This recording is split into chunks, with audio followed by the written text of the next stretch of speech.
DreAllDay.com.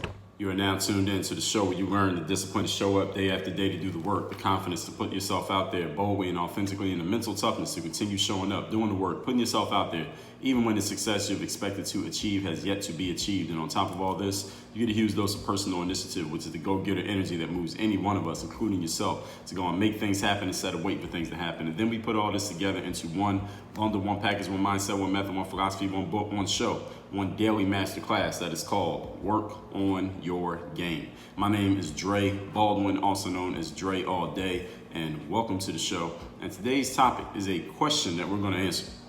Is displaying hurt feelings a sign of strength?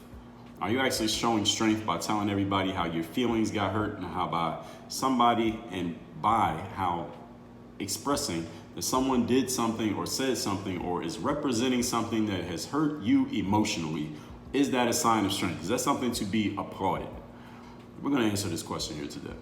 Now, I heard someone allude to this on social media. They were basically answering in the affirmative that yes, it is a sign of strength to show that your emotions are touched and your emotions are hurt. Your feelings are hurt by something that someone said something that someone said or something that someone did, or maybe something that someone represents or that something represents, and you show that your feelings are hurt by that. That is a sign of strength, and it's a sign of internal fortitude. Someone was alluding to this on social media. I don't remember the exact statement that was made. There were many statements made, and I took note of it because I'm going to let you know right up front, I do not agree. I do not think that displaying hurt feelings or telling people or alleging that someone has hurt your feelings, I do not believe that to be a sign of strength. However, I see a lot of people doing it.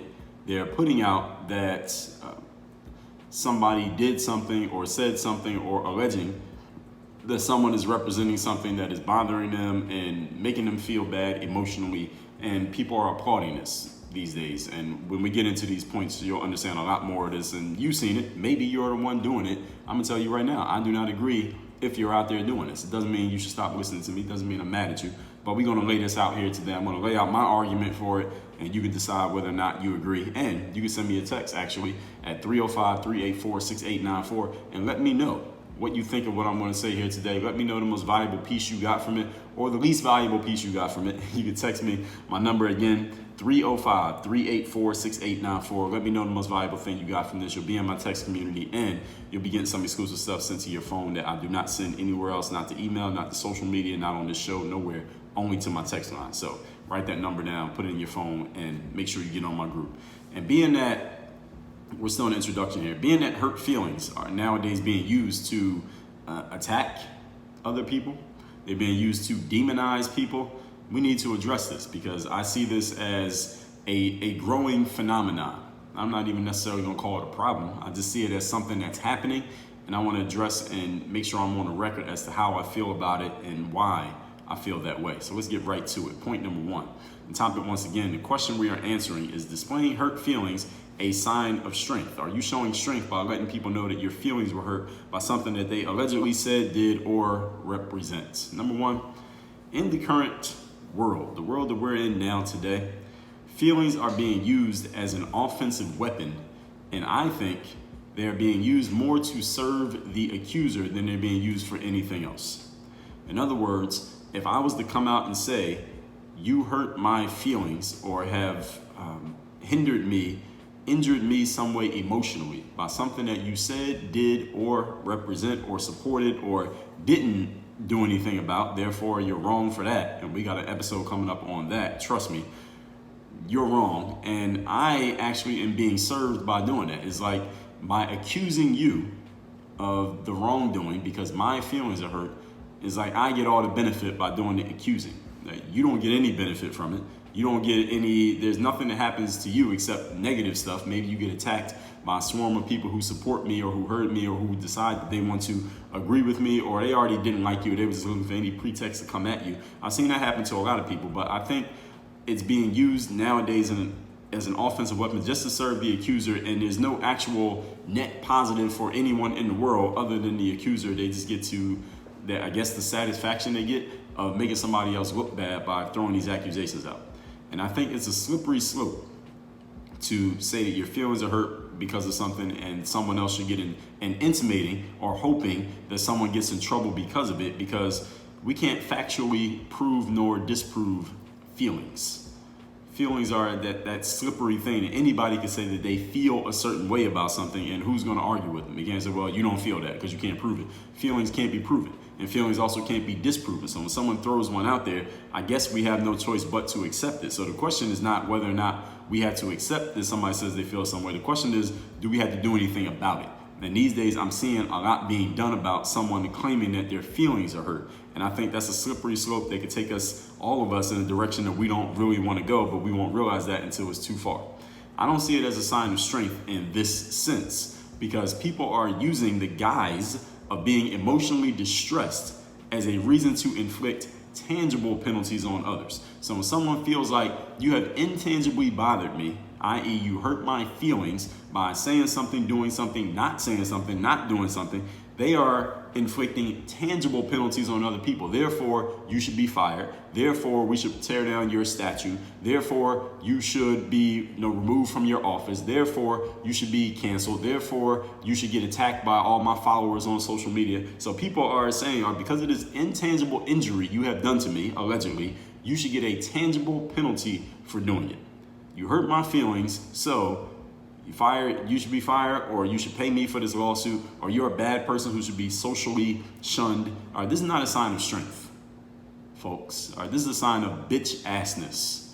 I remember Puff Daddy came out with this concept of bitch assness back when he was doing the Making a Band TV show, and he had t-shirts and everything that said no bitch assness. All right. No bitch assness of saying, all right, you hurt my feelings, so therefore you got to do something to make me feel whole again. You got to help me out. I'll give you an example. And this is not a direct example of that, but something that I saw that still to this day, when I think of it, it just leaves more questions than answers.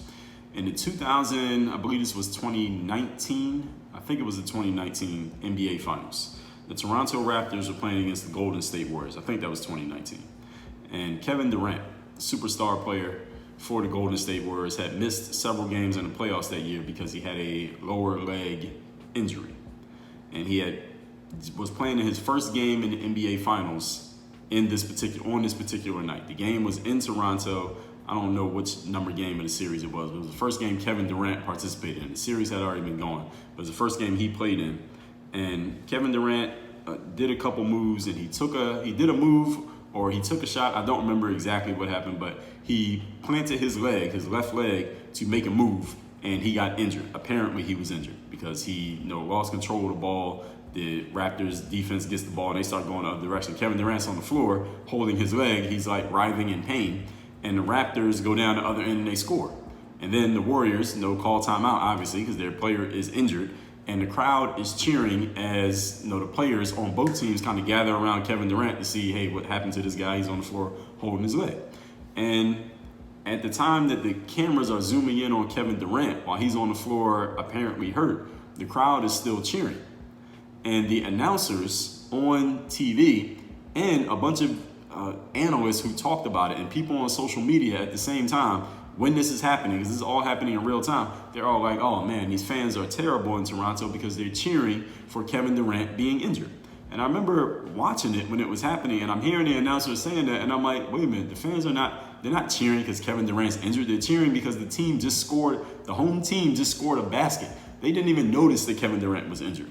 I don't think. And again, this is all just theory here, because you can't speak for 20,000 people individually what they were all thinking and why they were cheering. But I'm going to assume that the fans in Toronto were not cheering because they saw Kevin Durant on the floor. Listen, basketball players fall down all the time. So it wasn't a big deal that Kevin Durant fell on the floor. They were cheering because the Raptors had just scored a basket. They're playing against the Warriors, the team that is favored to win the championship. And the Raptors are actually doing good. They got some positive momentum. Their team is in the finals for the first time. That's why the fans were cheering. They weren't cheering because they wanted to see Kevin Durant injured, but so many people jumped to the conclusion, because Durant is on the floor in pain and the crowd is cheering, that they must be cheering because he's on the floor. No, we have to make sure we're not confusing correlation and causation. They weren't cheering because of that. They were cheering at the same time, but something else happened too that the cameras weren't paying attention to because they were paying so much attention to Kevin Durant is injured in the first game that he came back. They weren't paying attention to the fact the Raptors just scored a basket. And how can you, as an announcer or an internet person who's one of these people who works in this whole feelings industry, how do you know what 20,000 people are thinking as they're cheering? But it was portrayed as that, and there were no dissenting voices. There was no one in the media, or at least not anyone who got amplified, who said, wait a minute, maybe they were cheering because the hometown team scored and because they're winning the game and they're excited about winning. It had nothing to do with Kevin Durant being injured. Listen, the Raptors were winning the game whether Kevin Durant was healthy or not, or at least up to that point. So it wasn't really about that, but this is one of the examples that I thought of when I'm just thinking of this whole concept of people throwing out their feelings, how they feel about something, and then being using that as an offensive weapon to condemn people, and you don't even have all the information. Because again, it's just the same way that no one can validate or invalidate your feelings. You can't tell another person that they are wrong because they're feeling something when you can't read another person's mind. But people are doing this all the time these days, which is what has led to me talking about this. Moving on to point number 2. Today's topic, once again, is displaying or admitting your hurt feelings. Is that a sign of strength? Point number 2, admitting your hurt feelings. Let me tell you what it does do. It does show vulnerability. You are displaying some vulnerability by letting people know that your feelings are hurt.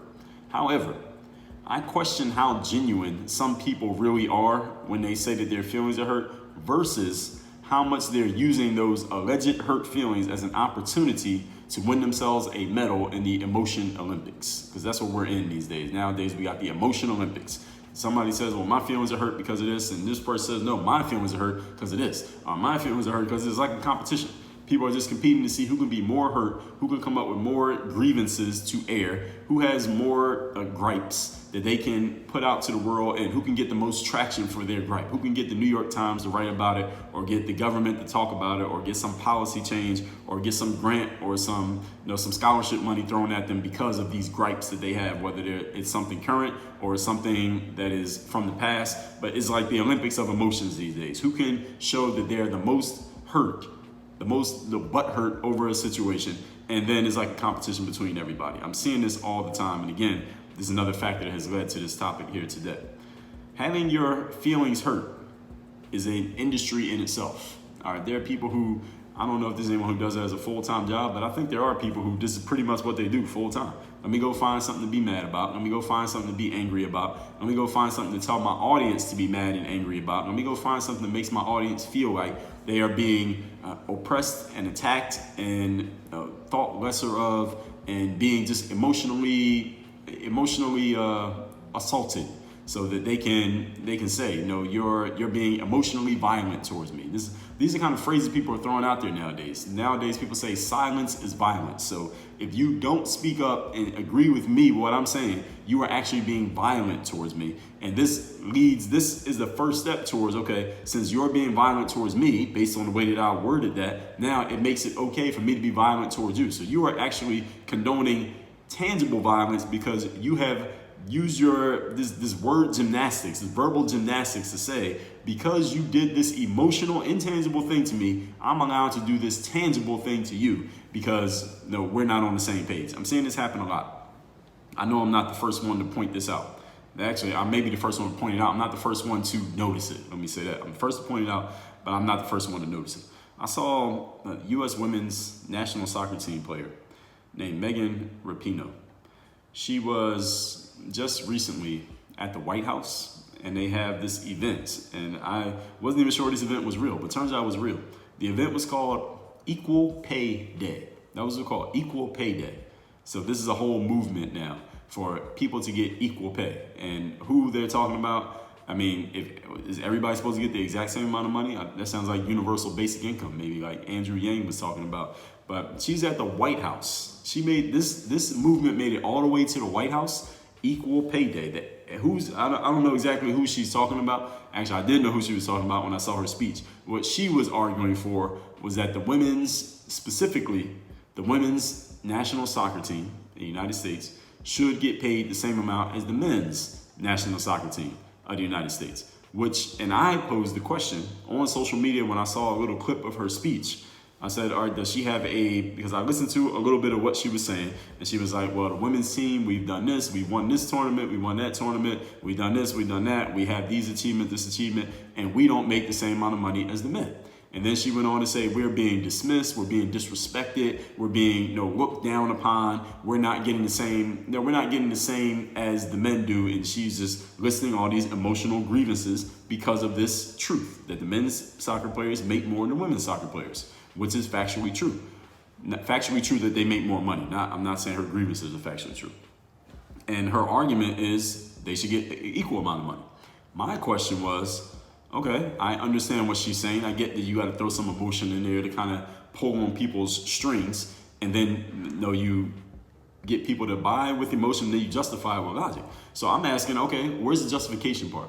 I asked, this is an open question I posted on social media, does Mrs. Rapinoe have a logical, economic-based argument to go with her emotional sales pitch? She's saying we're being disrespected, the men are making more money than us, and we're women, they're not showing us the proper, whatever she wants to call it.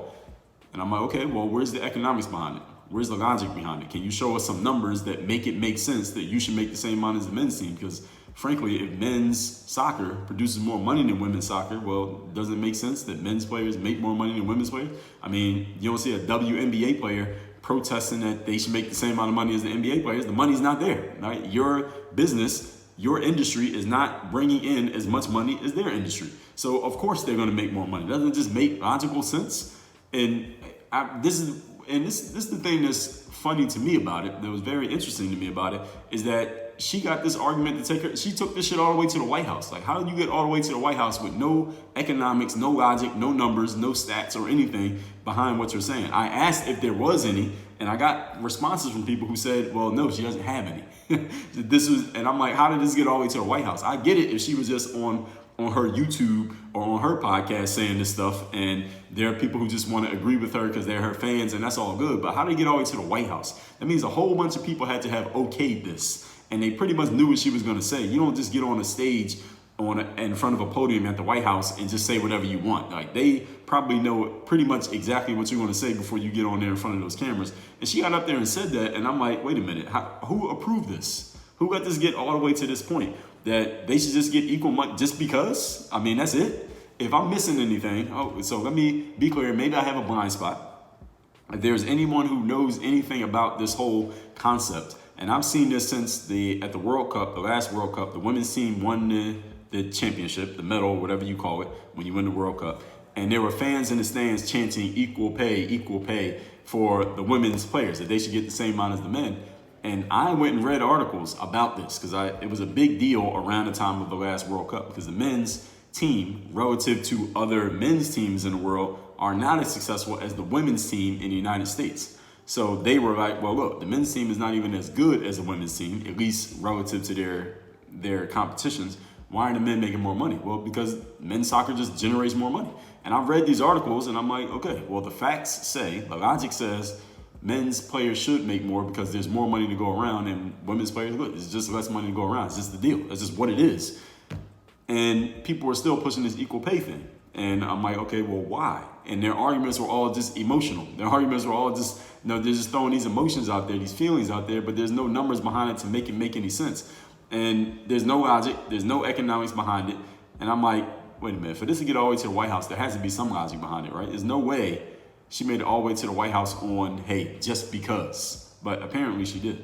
And hey, I don't know. Maybe I'm missing something. If somebody knows something that I don't, please send me the data. Please send me the information. Please send me any articles that are fact and logic based. I want to know what they are that actually make it make sense that the women's team should make the same amount as the men's team. I do not think those articles exist, but if one exists, maybe I don't know about it. There's a lot of content out here in the world. You can send it to me. Send me a text. My number is 305-384-6894.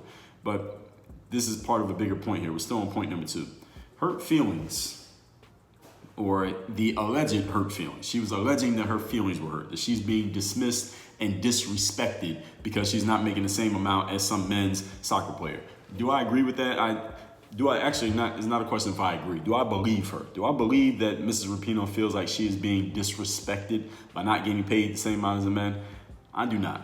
I do not believe that she really feels she's being disrespected. I think she understands the game that she's in. I think she understands the power of her hustle because she is female. And right now there's a big movement right now to empower women over empowering men. You got men, you got women, and you got, I guess, a bunch of people in between.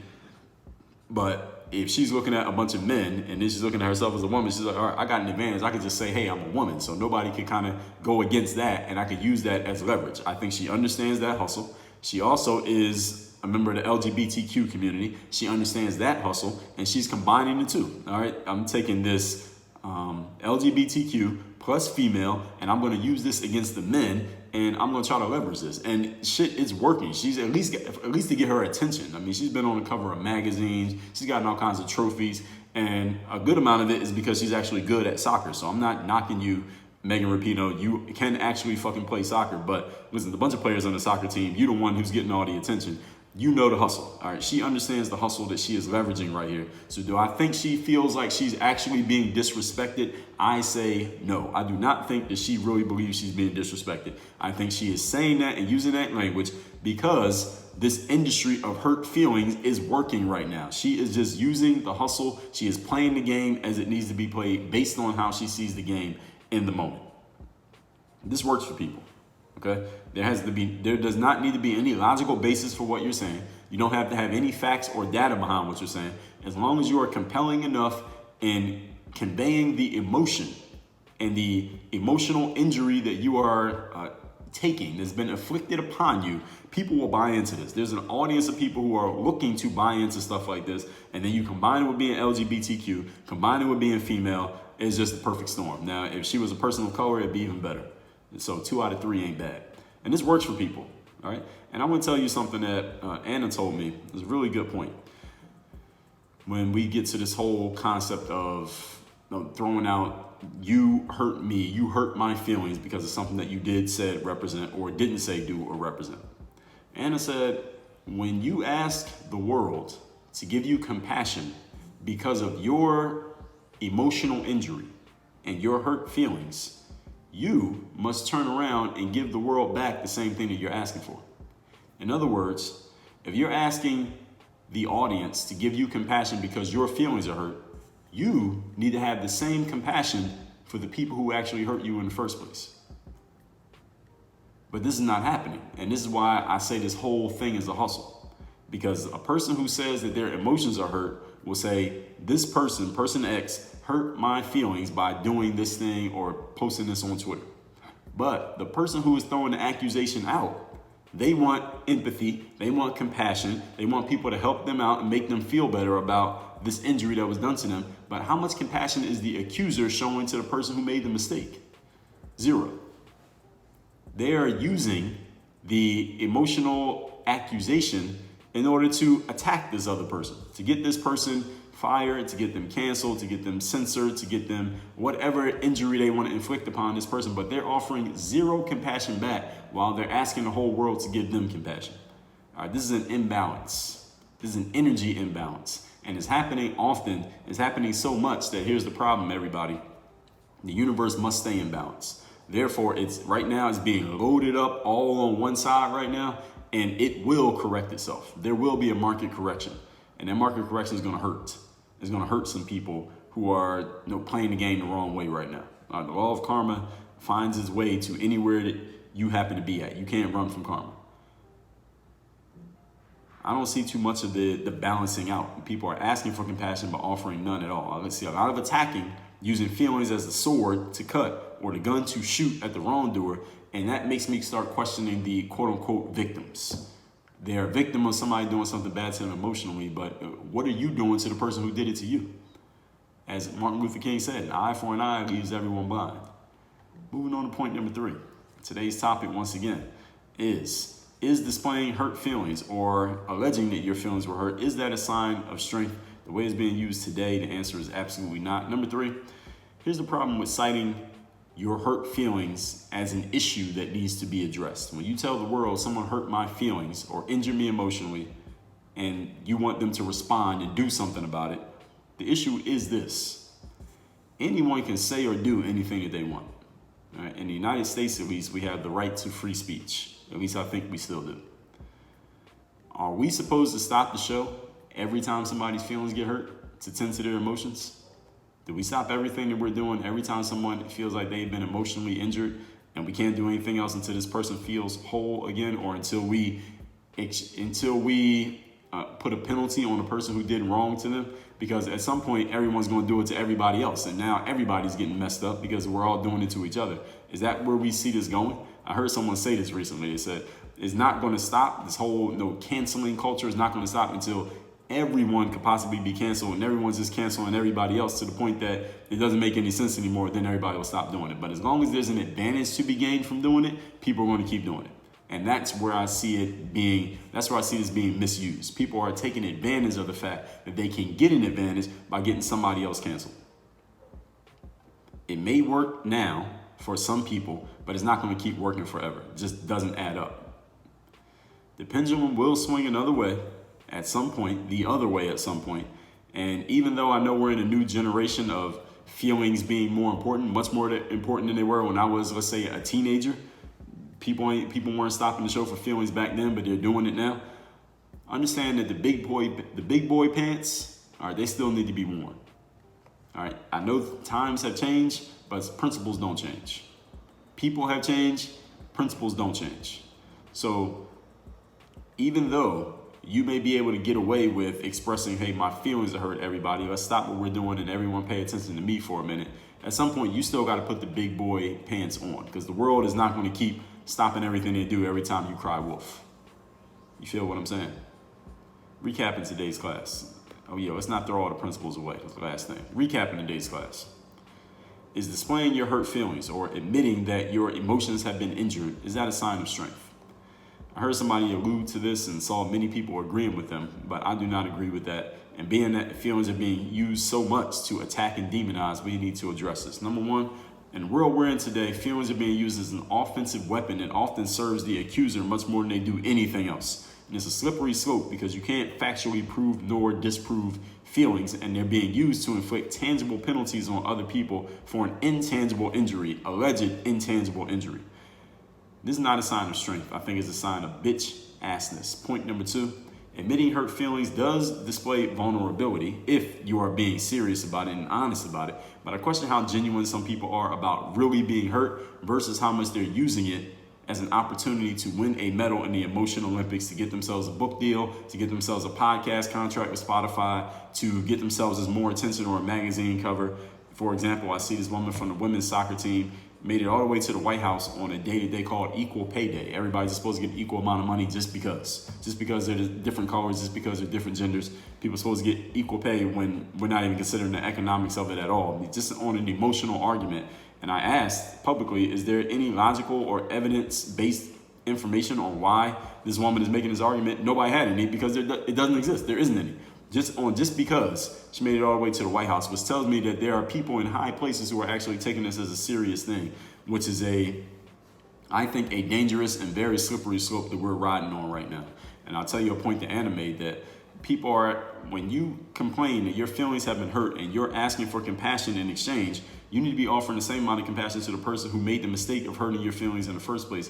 I don't see that. I see it being used as a weapon to just destroy people who allegedly hurt your feelings. And I think a lot of these people are fronting, they're just using it to get attention. Point number three, the problem with citing your hurt feelings as an issue to be addressed is that anybody can say or do anything that they want. So literally anybody can have their feelings hurt if we all decide to play this game in this way. And even though it's working right now, we're not going to keep stopping every time somebody says their feelings are hurt, because eventually the pendulum will swing the other way and feelings won't matter at all. It just goes in cycles. Right now we're in the cycle of feelings working, but that cycle is not going to stay forever.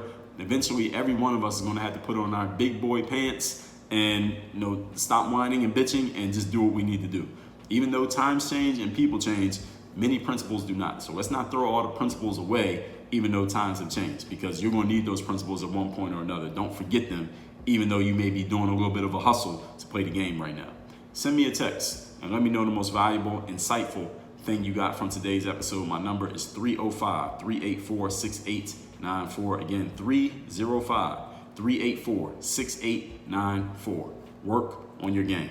Dre, all